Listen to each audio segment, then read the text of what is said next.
ইনি হলেন আমার রাজরাজেশ্বরী পরমা সুন্দরী। সত্যিই পরমা সুন্দরী, যিনি সবার মঙ্গল করেন।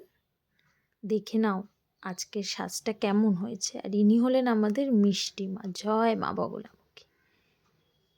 কেমন হয়েছে সাজটা তোমরা কিন্তু বলো। আজকে সকাল সকাল পুজো দিয়ে দিলাম, তাই ভাবলাম তোমাদেরকেও একটু দর্শন করিয়ে দিই আমার মায়েদের সাথে।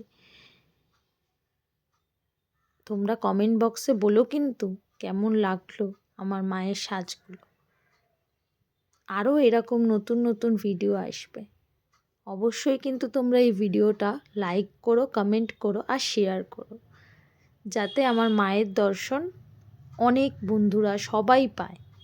থ্যাংক ইউ আমার সকল বন্ধুদের। আরও সুন্দর সুন্দর ভিডিও আসবে আমার এই চ্যানেলে। অবশ্যই বন্ধুরা তোমরা আমার সাথে থেকো। Thank you so much.